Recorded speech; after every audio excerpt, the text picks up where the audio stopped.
வணக்கம். 4 மணி செய்திகளுக்கு வரவேற்பது நான் நந்தா. முதலில் இந்த நேரத்திற்கான தலைப்புச் செய்திகளை பார்க்கலாம். செங்கல்பட்டு சுங்கச்சாவடி அருகே பரபரப்பை ஏற்படுத்தும் வகையில் லாரியை கடத்திச் சென்ற நபர். ஏற்கனவே கோயம்பேட்டில் செல்போன் கடையில் சந்தையிட்ட சிசிடிவி காட்சிகள்.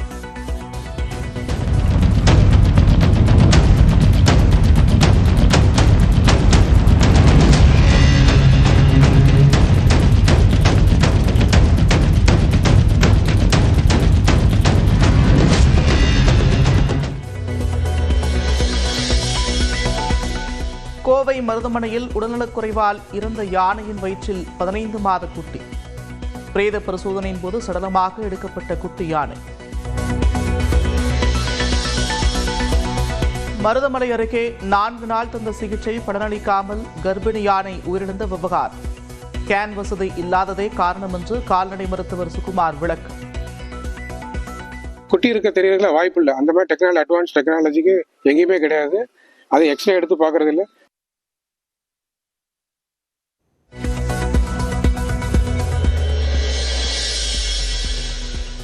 தமிழ்நாட்டின் நியாயமான நிதி உரிமையை பெறவே டெல்லி செல்வதாக முதலமைச்சர் மு க ஸ்டாலின் பதில்.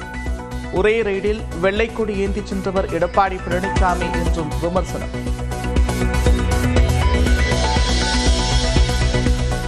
கருப்பு சிவப்பு கொடியை ஏந்தும் கையில் உரிமை கொடியைத்தான் ஏந்துவேன், ஊர்ந்து போக மாட்டேன். கொண்ட கொள்கையில் உறுதியாக நின்று தமிழ்நாட்டிற்கான நிதியை போராடி பெறுவேன் என்றும் எடப்பாடி பழனிசாமிக்கு முதலமைச்சர் மு க ஸ்டாலின் பதிலடி.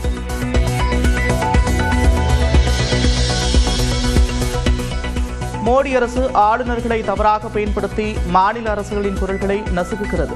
கூட்டாட்சியின் மீதான ஆபத்தான தாக்குதல் என்று ராகுல் காந்தி கண்டனம்.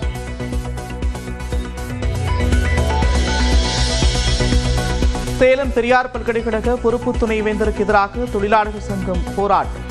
எந்த விதிகளையும் பின்பற்றாமல் பொறுப்பு துணைவேந்தராக பெரியசாமி நியமனம் என்றும் குற்றச்சாட்டு.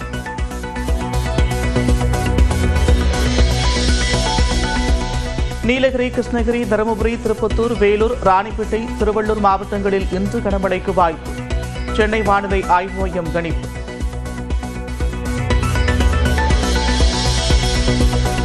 உள்ளாட்சி அமைப்புகளில் காலியாக உள்ள தலைவர், கவுன்சிலர் உள்ளிட்ட பதவிகளுக்கு தேர்தல் நடத்த இடைக்கால தடை.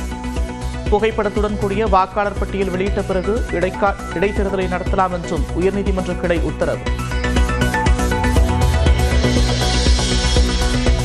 2ஆம் உலகப் போரின் போது ஜப்பான் வீசிய குண்டு எண்ணூரில் கண்டெடுப்பு. 2 அடி வரை உள்ள குண்டை கைப்பற்றி விசாரணை.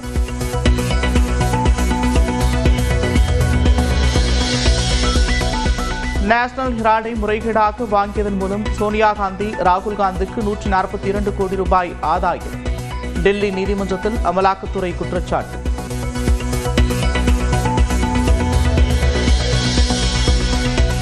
திமுக சட்டமன்ற உறுப்பினர்களின் செயல்பாடுகள், கோஷ்டி பூசல் உள்ளிட்டவை குறித்து கருத்து கேட்பு.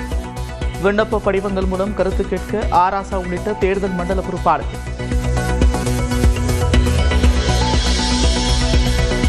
ராணிப்பேட்டை மாவட்டம் அரக்கோணத்தில் தடையை மீறி அதிமுக ஆர்ப்பாட்டம்.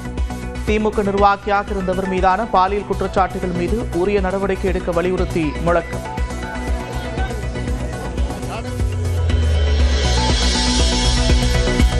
திரைப்பட தயாரிப்பாளர் ஆகாஷ் பாஸ்கரன் இன்று அமலாக்கத்துறை விசாரணைக்கு ஆஜராகவில்லை. டாஸ்மாக் துணை பொது மேலாளர் ஜோதி சங்கர் விசாரணைக்கு ஆஜர்.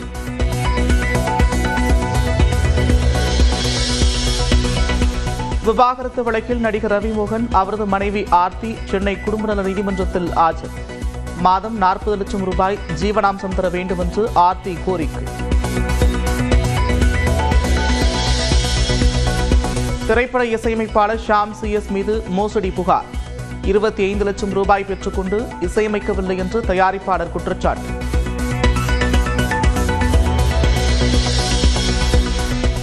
ஒருவரின் சித்தாந்தத்திற்காக அவரை சிறையில் அடைக்க முடியாது என்று உச்சநீதிமன்றம் கருத்து. கேரள RSS பிரமுகர் ஸ்ரீனிவாசன் கொலை வழக்கில் குற்றம் சாட்டப்பட்ட பாப்புலர் ஃப்ரண்ட் ஆஃப் இந்தியாவின் செயலாளர் ரகுவுக்கு ஜாமீன் வழங்கியும் உத்தரவு.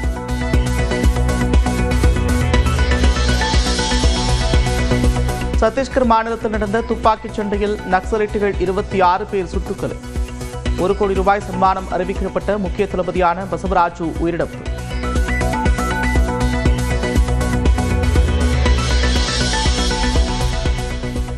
உத்தரப்பிரதேசத்தில் டாக்ஸி டிரைவர்களை கடத்தி சென்று உடல் பாகங்களை முதலைக்கு போட்ட வழக்கில் ஜாமீனில் வந்தவர் தலைமறைவானவர் சிக்கியிருக்கிறார். சாமியார் வேடத்தில் பக்தர்களுக்கு அருளாசி வழங்கி வந்தவரை ராஜஸ்தானில் பிடித்தது காவல்துறை.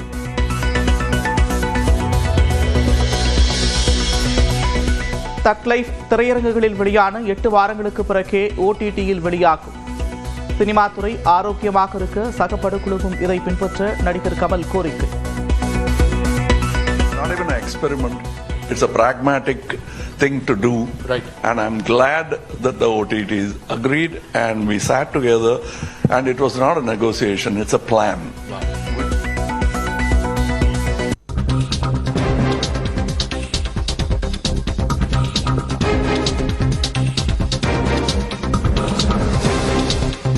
முகூர்த்தம் மற்றும் வார இறுதி நாட்களை ஒட்டி சென்னையிலிருந்து சிறப்பு பேருந்துகள் இயக்கப்படுகின்றன. அண்மை செய்தியாக பார்த்து வருகிறோம். முகூர்த்தம் மற்றும் வார இறுதி நாட்களை முன்னிட்டு சென்னையிலிருந்து பிற நகரங்களுக்கு சிறப்பு பேருந்துகள் இயக்க போக்குவரத்து கழகம் முடிவு செய்திருக்கிறது. வெள்ளி, சனி, ஞாயிறு ஆகிய 3 நாட்களுக்கு சிறப்பு பேருந்துகள் இயக்கப்படும் என்றும் அரசு விரைவு போக்குவரத்து கழகம் அறிவித்துள்ளது.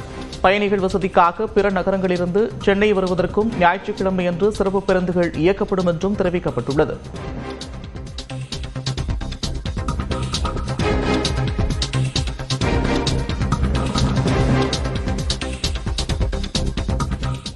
சென்னையில் ஜூன் முதல் வாரத்திலிருந்து மாநகர போக்குவரத்து கழகம் சார்பில் மின்சார பேருந்துகள் இயக்கப்பட இருக்கும் நிலையில் அதில் இடம்பெற்றுள்ள சிறப்பம்சங்கள் குறித்து நமது செய்தியாளர் வேல்முருகன் தரும் கூடுதல் தகவல்களை தற்போது பார்க்கலாம். அரசு போக்குவரத்து கழகம் சார்பில் முதல் முறையாக தற்பொழுது மின்சார பேருந்துகளை இயக்குவதற்கான ஏற்பாடுகள் நடைபெற்று வருகிறது. இந்த மின்சார பேருந்துகள் எப்படி இருக்கு அப்படின்றத பஸ்ஸுக்குள்ளே போய் பார்த்துடலாம். குறிப்பா ரொம்ப அழகான ஒரு பேருந்தா இருக்கு. ஏன்னா ஏற்கனவே நம்மளுடைய சென்னையில தற்போது இந்த டீலக்ஸ் பேருந்துகள் எல்லாம் புதுசா வாங்கிட்டு இருக்கோம். அதை தாண்டி இப்போ இருக்கக்கூடிய இந்த பேருந்து அப்படிங்கிறது முழுக்க முழுக்க மின்சார பேருந்து அப்படிங்கறதுனால உள்ள நிறைய அட்வான்டேஜான விஷயங்கள் இருக்கு. குறிப்பா நீங்க ஒரு விஷயத்த பார்க்கலாம். சிசிடிவி கேமரா வந்து இதுல பெரிய ஒரு அட்வான்டேஜ். ஏன்னா கிட்டத்தட்ட ஒரு 7 சிசிடிவி கேமராக்கள் இருக்கு. நீங்க எந்த பக்கம் வேணும்னாலும் அதை வந்து ஈஸியா மானிட்டர் பண்ணக்கூடிய வகையில நம்ம வந்து பாக்குறோம். இதுதான் அந்த சிசிடிவியுடைய ஃபுட்டேஜஸ். இப்போ இது எல்லாமே இந்த ஃப்ரண்ட் கேமரா, பேக் கேமரா, இப்போ சைட்ல ஒரு வண்டி வருதுனாலும் அதையும் பார்க்க முடியும். பேசஞ்சர்களுடைய சேஃப்டியை பத்தி டைரக்டா வந்து பேசிட்டே இருக்க முடியும். அதே போல அவங்களுக்கு கான்டாக்ட் பண்றதுக்கும் ஈஸியா இருக்கும். அதே மாதிரி ஃபுல் அண்ட் ஃபுல் வந்து ஈஸியான, இப்போ டிரைவருக்கு வந்து ரொம்ப கஷ்டமான ஒரு சூழல் இல்லாத அளவுக்கு எப்படி ஈஸியா ஆப்ரேட் பண்றதுக்கு கியர்லெஸ் வண்டியா வந்து மாத்திருக்காங்க. எல்லாமே ஒரு சிங்கிள் பட்டன்ல நீங்க டச் பண்ணா போதும் ரிவர்ஸ் போகலாம். அதே மாதிரி டிரைவர் மோட் போட்டா ஆட்டோமேட்டிக்கா டிரைவ் பண்ணிட்டே இருக்கலாம். அதே போல இந்த வெயில் ஷேடோல இருந்து எல்லாமே தற்போது ஓட்டுநருடைய அவங்களுடைய சேஃப்டிக்கும் அந்த வெயில் இல்லாத நேரத்தில் வந்து எப்படி அவங்க ஆப்ரேட் பண்ணணும் அப்படிங்கிறதுக்கான எல்லாமே கொடுக்கப்பட்டிருக்கு. அது இல்லாமல் தனியா அவங்களுக்கு ஒரு ஃபேன் வந்து கொடுக்கப்பட்டிருக்கு. இது இல்லாம வந்து உங்களுக்கு வந்து இது பேட்டரி வண்டி அப்படிங்கறதுனால பேட்டரியுடைய கெப்பாசிட்டி வந்து இதுல தெரியும். இப்போ எப்படி நம்ம டீசல் வண்டியில டீசல் வந்து எப்படி அந்த முள்ளு காட்டுமோ, ஆனா இது வந்து டிஜிட்டல் திரையில உங்களுக்கு வந்து இன்னும் எவ்வளவு கிலோமீட்டர் ஓட்ட முடியும், இதனுடைய பர்சன்டேஜ் இப்போ எவ்வளவு சார்ஜ் ஆயிருக்கு, சார்ஜ் வந்து இப்போ போடணுமா அப்படிங்கறது எல்லாமே வந்து கம்ப்ளீட்டா சொல்லிடுவாங்க. இந்த பஸ்ஸை பொறுத்தளவு கிட்டத்தட்ட ஒரு 250 கிலோமீட்டருக்கு ஒரு நாளைக்கு 8 சிங்கிள் அடிக்க முடியும்னு சொல்றாங்க. அதே போல இப்போ இதுல வந்து லக்கேஜஸ் எல்லாம் வைக்கக்கூடிய அளவுக்கு இப்போ நம்ம அதான் நான் ஏர்போர்ட் பஸ் மாதிரியே ஒரு மாடல் சொல்லியிருந்தேன், அதே மாதிரியான ஒரு ஸ்டைல்ல இருக்கு. அது மாற்றுத்திறனாளிகளுக்கு எலக்ட்ரிக் பேருந்துகள் நிச்சயமா ஒரு பெரிய ஒரு அட்வான்டேஜா இருக்கும். ஏன்னா அவங்களுக்கு இந்த வண்டியில ஏறுற மாதிரியான அந்த சீட் வந்து கொடுக்கப்பட்டிருக்கு. இதை வந்து ஸ்லைடை வந்து இது பண்ணி அவங்களுடைய வாகனத்தை உள்ள எடுத்துட்டு தனியா அவங்களுக்கான ஒரு பிளேஸ் இருக்கு.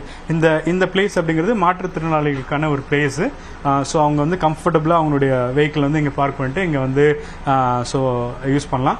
7 சிசிடிவி கேமராக்கள், மொபைல் சார்ஜர், மாற்றுத்திறனாளிகள் எளிதாக பயணிக்கும் வசதி என பல்வேறு சிறப்பம்சங்களை கொண்ட இந்த பேருந்துகளை முதற்கட்டமாக 120 எண்ணிக்கையில் இயக்க சென்னை மாநகராட்சி முடிவு செய்துள்ளது. சென்னை மட்டும் இல்லாமல் ஏற்கனவே நமக்கு டெல்லியில், சண்டிகரில், அதே போல் பாட்னா, மும்பை, பெங்களூர் இது போன்ற பல சிட்டிஸில் வந்து ஏற்கனவே வந்து இந்த மின்சார பேருந்துகள் இயக்கப்படக்கூடிய நிலையில் சென்னையில் குறிப்பாக நம்மளுடைய மாநகராட்சி சென்னை மாநகர போக்குவரத்து கழகத்தின் சார்பில் இயக்கப்பட இருக்கிறது ரொம்ப முக்கியமான ஒரு விஷயமா பார்க்குறோம். ஏன்னா இந்த புவி சார்ந்த நலன்ல நம்மளுடைய முன்னெடுப்பும் தற்பொழுது இருக்கு அப்படிங்கிறதுல நம்ம பெருமையான ஒரு நிகழ்வா பார்க்கிறோம். ஒளிப்பதிவாளர் ஜாஃபருடன் வேல்முருகன், நியூஸ் 18 தமிழ்நாடு.